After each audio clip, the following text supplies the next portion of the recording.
Hey cuties, PeachY here, welcome back to a new video, and in this video we have some exciting Monster High news from brand new teasers and clips for the sequel movie, and we also have our first look at the San Diego Comic-Con exclusive Draculaura doll, so stay tuned and let's get into it. So out of nowhere today, wouldn't you know, Mattel Monster High, they graced us with the reveal of the San Diego Comic-Con exclusive, which is the Freak do Chic Draculaura doll.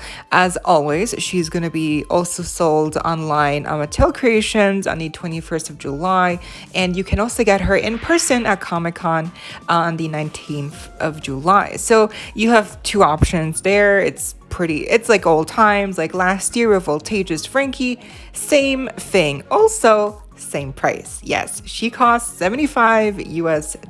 And here we also have a cute little clip of the designers of the doll explaining more about it. Hey Monster High fans, we're super excited to introduce you to this year's Monster High Comic-Con doll, Freak do Chic Draculaura! For her outfit, we were inspired by Draculaura herself, vampires of course, and then also vintage classic circus costumes. So we wanted it to be dramatic and sparkly and shimmery and beautiful.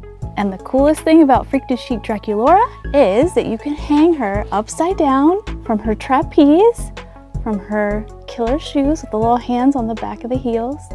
So for the packaging, we wanted to create an environment that would tell the story. So we created a package that looks like a monsterific big top circus tent. You can see she's peeking out from behind the Freak do Chic circus tent. When you open, she's swinging upside down from her trapeze. She can also be displayed standing on her trapeze bar with Count Fab flying next to her. And you can get your Freak do Chic Draculaura at Comic-Con or on Mattel Creations. Okay, thank you, designer team. Now let's get into some of the descriptors on the website. It says, step right up and give a scream-worthy round of applause for the most daring acrobat of all time, the fantastic Draculaura. The circus has returned, and the original Draculaura doll is making her Freak do Chic debut. Our scared devil glides through the air with harlequin printed bat wings and striped tail ruffles. With her heels gripping the trapeze bar, being upside down never looked so good. Features a Monster High Freak do Chic Draculaura doll, a fully articulated for acrobatic poses, layered shimmering bodysuit with bow bodice, bat wings and accent ruffles, stylized makeup framed by beautiful curls, golden bat earrings, and pink bat ear cap. Ribbon shoes feature colossal hands at the heels that grip the batty trapeze bar.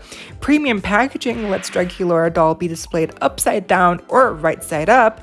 And of course, she includes a display stand, and Count Fabulous figure is dressed as a clown. And of course, also, she has rooted lashes. So let's get the good things out of the way. The packaging definitely is a standout, I think, amongst in Monster High packaging. The Mattel designers at Monster High and Barbie and Ever After High too, the packaging never disappoints. Like, they just always do a really good job, especially with collector releases like this. So the packaging I knew was going to be somehow, you know, also tying into the story to kind of like the display with the doll, and it really does feature the doll perfectly.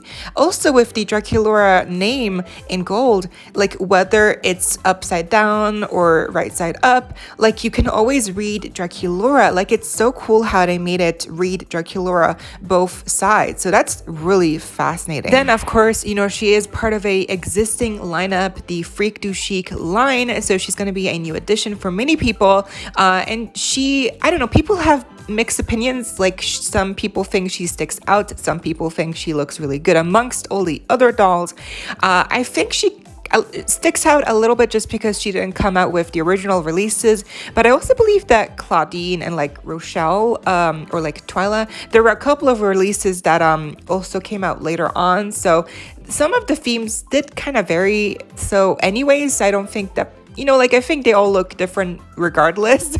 So I think she fits in enough. Like, I think the biggest difference for her is that she just has, you know, the rooted lashes, which is obviously a luxury feature for the collector items and Mattel creations. Speaking of, that brings me to my other favorite part about her, which is her face. It looks gorgeous. I love the makeup. I love the lip liner, the details. She just looks so glammed up. And even if you restyled her, I still think the makeup isn't like too stylized. Like, it still kind of just looks really glammed up, you know, like, because for me, when I first saw her, I thought that line like straight across her eyes just was like a lash. Like, I thought those were lashes, but no, it's like painted on. It's like to symbolize like the harlequin makeup, but it looks like a lash to me. So I think that just really goes to show you that it has a lot of versatility, the makeup look that they did with her.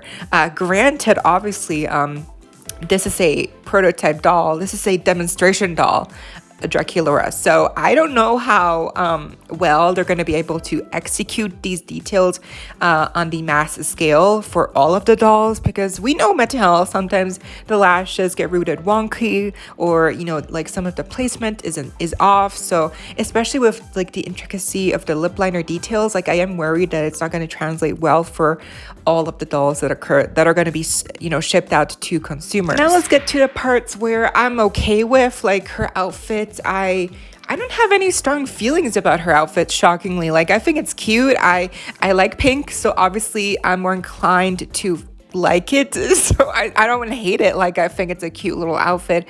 I can already tell that this is going to be all one piece. Probably if it's not, like, wow, I rest my case and I take it back. But knowing Mattel, usually even with prices like these, it's probably like one piece, like the bodysuit with the pink fishnet. So it's probably one piece. I wouldn't be surprised. But if it is two pieces, I rest my case.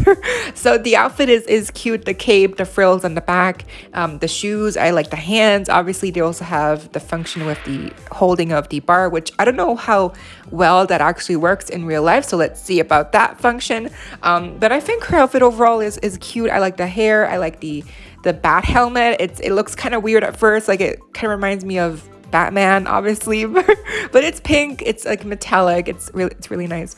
I like the trapeze little bar, even though it's really small, and, like, you know, it really just offers one function to show off the, you know, upside down ability. But even then, like, how could you display her like that unless you have a setup that you do yourself? And then of course we have Count Fabulous, which to me, he's cute, but you know, like, I wish they would have included something more cool looking for her accessories, like maybe like a bouquet of roses for her performance, or I don't know, like maybe a small magazine, like a diary would have been really cool. Maybe also give her a more cool looking stand, because her stand is just a basic black one, and I feel like for the price of $75 they could have at least vacuumized it in pink, or given her a unique stand, just something more cool looking, because it just really gives me like Playline vibes, which is a shame because everything else about her definitely, like the lashes and the outfit and the gimmick, it's just it's cute. So I don't know, she's expensive. That's my biggest you know, just no. It's just that she's expensive. She's gonna cost $75 for international fans. That's gonna cost more. I checked, the shipping international is like $30. So you're paying about $100 plus for one doll. And if you live in the US, then it's probably gonna be about almost $100, like less than $100, hopefully. So either way, you're almost paying $100, if not more, for one doll. It really depends on what you want out of a doll, what you look for. But for me personally, if I had the money, I would try to get her. I don't have the money right now. I don't have any money, period. Just also because there's so many releases happening. You really got to prioritize. You know, it's really a lot like lately. So she's cute. I would love to get her one day. I wouldn't mind having her. But I'm okay. I guess just, yeah, prioritizing and like I can live without her. Like, Yeah. Okay, now let's get into the new sequel clips here. First, we had the one for Frankie. We took a look at that in the last video, and I wasn't sure if we were going to get more for every character, and it seems we are. So they then shared one for Heath. So the clip starts off taking place at the Draculaura's birthday party. I'm assuming, you know, Heath is there, and then it cuts over to what seems to be like a industry setting, like it's a building complex. It's and also pay attention to the lighting, the color theming here. It's very green, like there's a very like a greenish filter over these scenes, and they do take place probably in the same you know, scenes. And so pay attention, because in the other clips as well, like there's definitely like a coherency with different clips probably taking place in the same scene. He says the line, "I say we start small and build," as we can see Claudine, Frankie, Deuce, Heath all ride in an elevator. Again, the same green hue, so I think it's the same scene.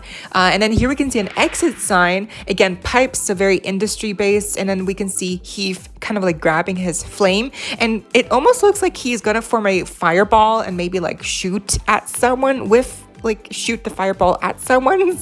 So is that like a new ability of his? That's really cool if that's what he's doing here. If not, the flame effects look really good actually. I was surprised because in the first movie they were okay, they were serviceable, but here like I actually believe that he's like holding fire. Like it just looks really real. It cuts next to a scene where Heath is looking at a screen, a computer screen, I'm assuming, and he's also snacking nervously on something. He says, "I'm nervous. Are you nervous?" He asks Claudine's dad, Apollo Wolf, the same actor also from the first movie. They seem to be taking refuge in a separate room, part of maybe the same building as the rest of the team does something else. Again, I'm not sure what's going on here, but it seems very heisty. Like they're pulling off a heist. So he's like snacking as Claudine's dad is like working on a keyboard or something. It seems that he maybe works like at a security facility. I'm not sure. I'm also not sure if they ever explained his job in the first movie. I don't think they did, but I do think that they also showed the same jacket with the same logo in the first movie. So there's definitely some continuity there with what his job is, and it might play a big role, like the company on his jacket, like in the movie, and maybe that's like what part of like what's going on. And then the last scene is of Heath in a car, again green hue, saying awesome. So I guess whatever they were planning to do went well, question mark. Next we have Deuce's little character poster here. He looks really awesome with the snakes coming out, and it's like his green, you know, eyes. And that's actually where the clip starts off. He says, "Clearly you don't know Gorgons." It almost looks like there's a car light shining on his legs as he's showing his snake and using his abilities to maybe defend himself against someone. Again, I'm not sure what's happening here, but it looks like someone's coming for him, and obviously it's someone he doesn't like, because again, clearly you don't know Gorgons. I think it might be a human or the villain. Then we go to the, again, Draculaura's birthday party, which probably takes place at the beginning of the movie, where he sings, I'm back in my scene, I'm where I'm supposed to be. But then it cuts to what seems to be a little picnic date with Claudine, and you can see it's Claudine because of her nails and her fur coat. "I don't feel like me." That's what he says as she takes off, you know, his beanie, where it then exposes his snakes. And obviously, and these are all lyrics part of a brand new song as well, which also seems to be a romantic song, which plays in all of the clips so far from all of the character teasers. Here is a cute little shot between Claudine and Deuce as well, holding kind of like hands. And then, this is surprising, he actually enters the portal, which is now green. I'm pretty sure in the last movie it was like blue, purple. It wasn't green, so this is different. He says, "I'm gonna figure out who I really am," as I'm assuming he's gonna then enter the portal, which then leads to the human world. And then here he's on the floor and someone is holding a knife to his throat as a snake comes out to defend Deuce, I'm assuming, and probably bites the perpetrator, the enemy here, whoever's holding that knife, which looks very dangerous as well. Is it Torlai? Is Torlai holding the knife here? I don't know. We can see that the person is wearing a dark black glove, so I can't make out anything here, but this is definitely like from the identity crisis apparently that Deuce is going gonna go through here, finding out who he really is, and then also him getting attacked. It seems that he's gonna play a bigger role in this movie, which I'm very happy about. And then most recently, we actually got a character teaser for Draculaura, which is kind of perfect because obviously today we also got Draculaura's Comic-Con doll revealed. The clip starts off with, again, back in Draculaura's birthday party. We can see this is going to be, she's saying this is going to be the best year ever. And then we we cut over to a group hug with Claudine, Frankie, and Draculaura. These two clips I think we've seen before in the initial teaser trailer for the sequel. And then it cuts over to a brand new scene, which seems to be taking place in a brand new setting, a new destination, location. It seems to be some kind of like a beauty store, perhaps something beauty related. It's very floral, very like clean, you know. It definitely gives me like beauty vibes. She's also wearing a cute new outfit that we have not seen before, and she seems to be talking to someone saying, I've got a chance to make the world a better place for everyone. So not just like monsters, but she like specifically says everyone. So does she want to help humans too? Then we also move back to, again, the birthday party, and here she seems to be doing a spell on Laguna, which by the way, Laguna looks like she came right out of the sea. Like she looks like she has seaweed in her hair. She looks like she has scales all over her body, which obviously is just a dress. But maybe Draculaura is performing a spell here to give her a makeover, like a dress. Or maybe she's doing a spell on Laguna, doing something else. I don't know, like what's like the spell, why does Laguna look like that? Like, but she looks interesting. I don't know what's the story, the context here. Like I need some context, but yeah, it definitely seems that maybe Draculaura has new abilities where she can like change monsters, or like she can influence monsters' abilities, or like give humans powers, and maybe that's what she means by, you know, making the world a better place for everyone. We move on to another scene where it actually seems to be in school, and she's wearing her holiday inspired outfit. Again, new song, new dance sequence here with all our favorite characters in the background, and here we can see her clapping. She's like sitting down somewhere and she's like clapping so joyfully, like she looks so cute. And then here, as the lyric goes, my heart goes boom boom boom, she seems to be dancing alone with a mystery monster. Who is this character? Who is this mystery monster? I don't know, but she's also wearing a new outfit. So they definitely seem to be alone. I don't see anyone else here. And I also don't know of any romantic interest characters for Draculaura, so maybe she will have a romantic love interest here. I have heard, again, like this is just rumors, theories, but the, you know, sequel script basically got leaked, and operetta Toralei, which Toralai's wig got leaked like a long time ago, so that was not really on the script's fault, but Toralei got confirmed to be coming back, operetta, and, you know, Valentine. So is this Valentine, or is this like Valentine's disguised form? I don't know. Then it cuts to, once again, a parental figure here, Dracula. He pops into a room that looks to be very desolated, very like messy in the background. It almost gives me like laboratory vibes with like, again, the green filter hue, but also it's more like it feels more clinical. So it also has like green things in the background. So I'm not sure where this is taking place. It might be a different setting from where we saw before with the elevator and the exit sign with Heath. But it also might be, this might also be in the same building, so I'm not sure, but it seems that Dracula is looking for Draculaura, and then it cuts to a dark scene like at night with Draculaura in a new outfit as well, and she seems to be surprised to see someone as she opens her, I believe this is her house, her entrance door. And then in the last clip here, we can see Draculaura saying, this is who I am. Again, at night, she seems to be wearing a different outfit as well, and she looks very serious, so again, kind of ominous feeling. I don't know what's going on here, but it almost seems like she's being coerced to join the dark side. But literally, this could be anything. All these shots are taken out of context, so all of these could have completely different meanings than what I'm. Then yeah, so I don't know. It could be anything. This is just speculation. But anyways, that was the video. What do you think of the new collector, you know, Comic-Con Draculaura doll? Will you get her? Let me know. And also, what do you think of these new teasers, clips for the sequel? Let me know down below. I hope y'all enjoyed. Leave a like, share, comment, subscribe, hit the notification bell, and become a member today so you don't miss out when I post more content like this coming your way daily and keeping you up to date with all the doll tea you love. Stay safe, be kind. I hope this next time. Stay peachy. Kisses.